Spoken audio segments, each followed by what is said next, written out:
चलो बाल मित्रों, आज આપણે ધોરણ 11 વિષય અર્થશાસ્ત્ર એકમ નંબર 3 માંગ એના વિશે અભ્યાસ કરીશું। આપણે અગાઉ અભ્યાસ કરી ચૂક્યા છીએ। માંગ એટલે શું, માંગને અસર કરતા પરિબળો સમજાવો। માંગને અસર કરતા પરિબળો બે છે, એક વસ્તુની કિંમત અને બીજું છે અન્ય પરિબળો। અને એ અન્ય પરિબળો પાંચ હતા, એ જે પાંચનો આપણે અભ્યાસ કર્યો છે એ પાંચ પરિબળને આધારે એક નવો પ્રશ્ન એના ઉપરથી સમજી શકાય છે કે માંગના નિયમની ધારણાઓ જણાવો।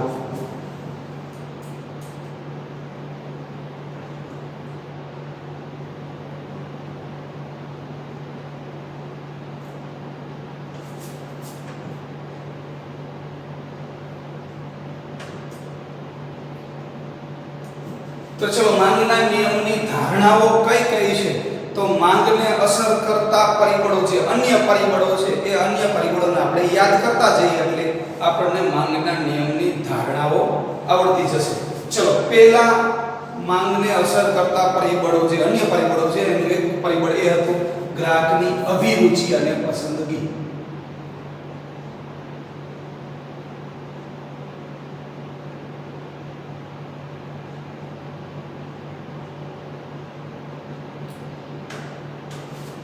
तो અહીંયા કહી શકાય કે ગ્રાહકની અભિરુચિ અને પસંદગી બદલાતી નથી।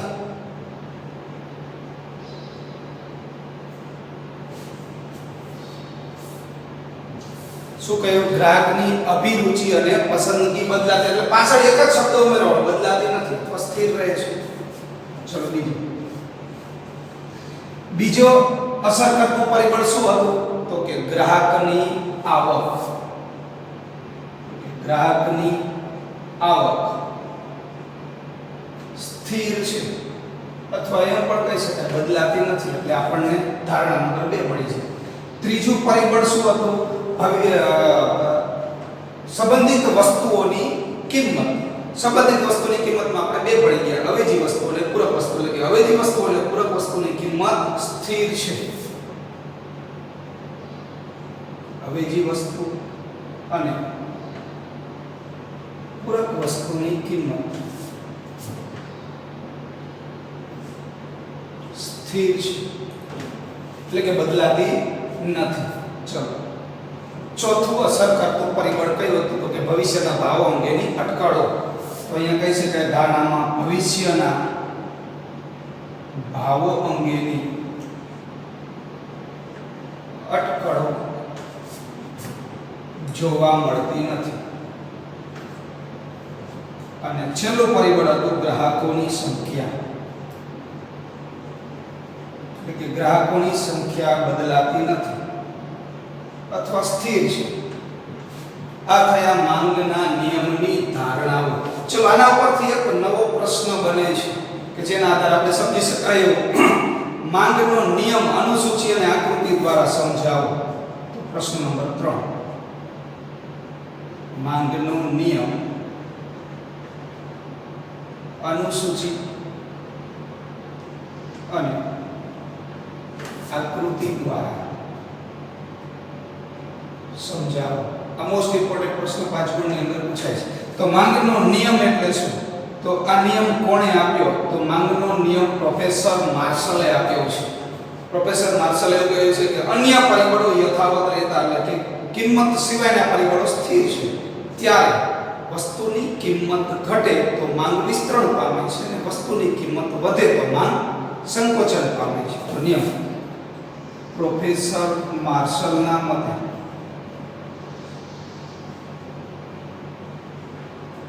અન્ય પરિબળો યથાવત રહેતા વસ્તુની કિંમત ઘટતા માંગ વિસ્તરણ પામે છે। વિસ્તરણ પામવું એટલે વધે, અને વસ્તુની કિંમત વધતા માંગ સંકોચન પામે છે, એટલે કે ઘટે। તો આના પરથી કહી શકાય કિંમત અને માંગ વચ્ચે કેવો સંબંધ થાય? વ્યસ્ત સંબંધ થાય છે। કિંમત અને માંગ વચ્ચે વ્યસ્ત સંબંધ છે. થયું ને કે જો કિંમત ઘટે તો માંગ વધે છે, જો કિંમત વધે તો માંગ ઘટે છે. સંકોચન થોડું ઘટવું, વિસ્તરણ એટલે વધુ. બરોબર. હવે આના ઉપરથી આપણે અનુસૂચિ સમજીશું.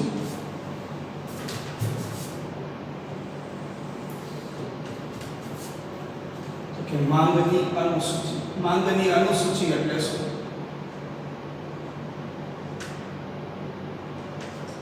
તો અનુસૂચિ કોને કહેવાય? તો કે કોઈ એક ગ્રાહક ચોક્કસ સમયે જુદી જુદી કિંમતે વસ્તુના એકમો કેટલા ખરીદવાની તૈયારી દર્શાવે છે, તો તેને માંગની અનુસૂચિ કહીએ છીએ. કોઈ એક ગ્રાહક ચોક્કસ સમયે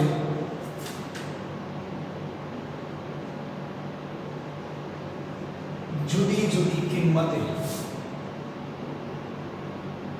વસ્તુના કેટલા એકમો ખરીદવાની તૈયારી દર્શાવે છે તેની યાદી એટલે માંગની અનુસૂચિ. બરાબર.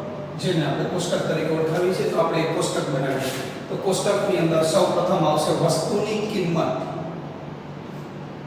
જેને આપણે રૂપિયામાં દર્શાવીશું. બીજો આવશે વસ્તુની માંગ, જેને આપણે કિલોગ્રામમાં દર્શાવીશું. ચલો, અહીંયા વસ્તુ આપી છે. વસ્તુ એટલે કઈ વસ્તુ? તો અહીંયા આપણે ઉદાહરણ તરીકે લઈએ કે ઘઉંની કિંમત. બરાબર. કૌંસની અંદર લઈશું ઘઉં. અહીંયા શું આવશે? ઘઉંની માંગ.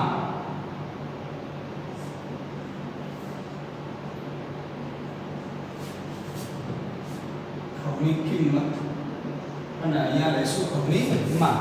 ચલો, અહીંયા આપણે બે ભાગ. હવે આપણે નિયમને અનુસરવાનો છે. નિયમ શું કહે છે? વસ્તુની કિંમત ઘટે તો માંગ વધે છે. ચલો, વસ્તુની કિંમત એટલે કે ઘઉંની કિંમત 50 રૂપિયા છે, ત્યારે તેની માંગ 10 કિલોગ્રામ છે. કિંમત ઘટીને 40 થાય છે તો માંગ વધીને 20 થાય છે. એટલે માંગ વધતી જાય છે, કિંમત ઘટતી રહે છે. તેવી રીતે 30 થાય છે તો અહીંયા 30, 40, સોરી 20, અહીંયા 40, 10 તો અહીંયા 50. એટલે કે જેમ જેમ કિંમત ઘટતી જાય છે તેમ તેમ તેની માંગ વધતી જાય છે. ચલો, હવે આપણે એની આકૃતિ બનાવીશું.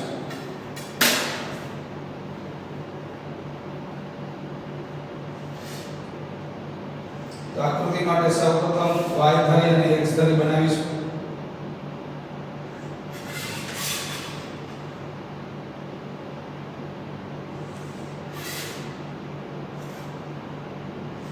તો આડી હોય ને x ધરી કહેવાય, ઊભી હોય તેને y ધરી કહે છે. x ધરી ઉપર શું આવશે? તો કે ઘઉંની માંગ કિલોગ્રામમાં, અને અહીં આવશે ઘઉંની કિંમત રૂપિયામાં. અહીં આપણને બે વસ્તુ આપી છે, આના આધારે આપણે આકૃતિ બનાવીશું x ધરી y ધરી. એટલે કે ઘઉંની કિંમત y ધરી પર, ઘઉંની માંગ x ધરી પર. ચલો, અહીં આપણે માપ લઈશું કે સૌથી નાના 50 છે, સોરી સૌથી નાના 10 છે અને મોટા 50 છે. તો અહીં આપણે 1 સેન્ટીમીટર બરાબર આપણી બુકની અંદર માપ લઈશું 10 કિલોગ્રામ ઘઉં. 10, 20, 30, 40 અને 50. એવી જ રીતે y ધરી ઉપર 1 સેન્ટીમીટર બરાબર 10 નું માપ લેશું. 10, 20, 30, 40 અને 50. બરાબર. જ્યારે ઘઉંની કિંમત 50 છે ત્યારે તેની માંગ 10 કિલોગ્રામ, એટલે કે કિંમત 50 માંગ 10. તો એકબીજાને જ્યાં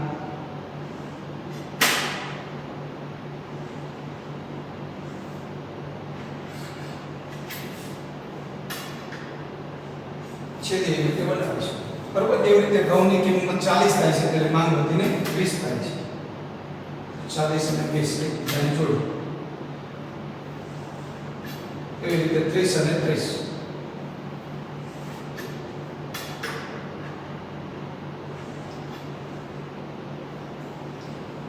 20 અને 40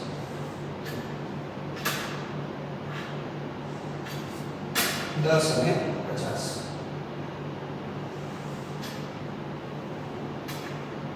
ચલો અહીંયા જે ખૂણા પડે છે એને આપણે બિંદુ દર્શાવીએ એટલે કે એ બિંદુને આપણે નામ દઈ દઈશું A B C D અને E તો આ બધા જ બિંદુને જોડતી એક આપણે રેખા બનાવીશું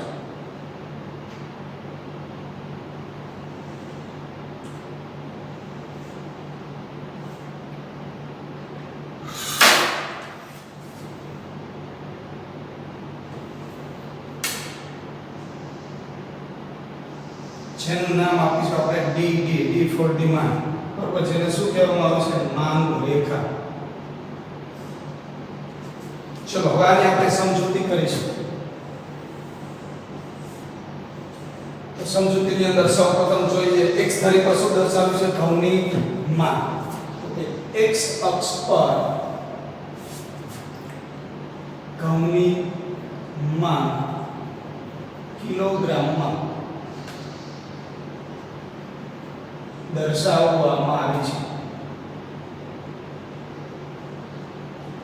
ચલો બીજું શું આપ્યું છે y ધરી પર શું આપ્યું છે ઘઉંની કિંમત તો કે y અક્ષ પર ઘઉંની કિંમત રૂપિયામાં દર્શાવવામાં આવી છે ચલો હવે ત્રીજું જોઈએ તો કે જો કિંમત 50 રૂપિયા છે ત્યારે તેની માંગ 10 કિલોગ્રામ છે તો ક્યાં છે તો કે એ બિંદુએ ઘઉંની કિંમત 50 રૂપિયા છે ત્યારે તેની માંગ 10 કિલોગ્રામ છે બરાબર હવે એ બિંદુથી બી બિંદુએ છે તો બી બિંદુએ શું થાય તો કિંમત 50 થી ઘટીને 40 થાય છે ત્યારે માંગ 10 થી વધીને 20 થાય છે તો કે બી બિંદુએ ઘઉંની કિંમત ઘટીને 40 રૂપિયા થાય છે ત્યારે તેની માંગ વધીને કેટલી થાય છે 20 કિલોગ્રામ થાય છે બરાબર હવે જોઈએ આગળ એવી જ રીતે અનુક્રમે C D અને E બિંદુએ શું થાય છે કિંમત ઘટીને 30 20 અને 10 થાય છે ત્યારે માંગ વધીને 30 40 અને 50 થાય છે તેવી જ રીતે અનુક્રમે C D અને E બિંદુએ ઘઉંની કિંમત શું થાય છે ઘટીને કેવી થાય છે 30 20 30 રૂપિયા 20 અને 10 રૂપિયા થાય છે ત્યારે તેની માંગ એ પણ અનુક્રમે જોવા મળે 30 40 અને 50 તેની માંગ અનુક્રમે 30 40 અને 50 રૂપિયા થાય છે સોરી 50 કિલોગ્રામ થાય છે બરાબર અહીંયા 30 40 અને 50 કિલોગ્રામ થાય છે હવે આપણે જોઈએ A B C D અને E બિંદુને જોડતી રેખા કઈ બની DD A B C D અને E બિંદુને જોડતી DD એ માંગ રેખા બને છે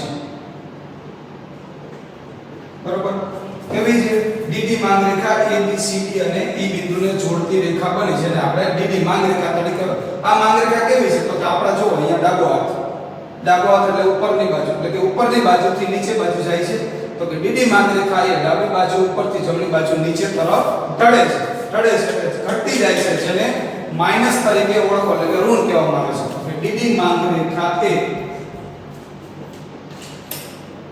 ડાબી બાજુ ઉપરથી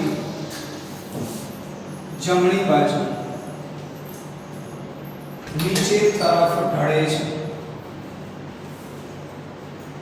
તેથી તે કેવો ઢાળ ધરાવે છે? ઋણ ઢાળ ધરાવે છે.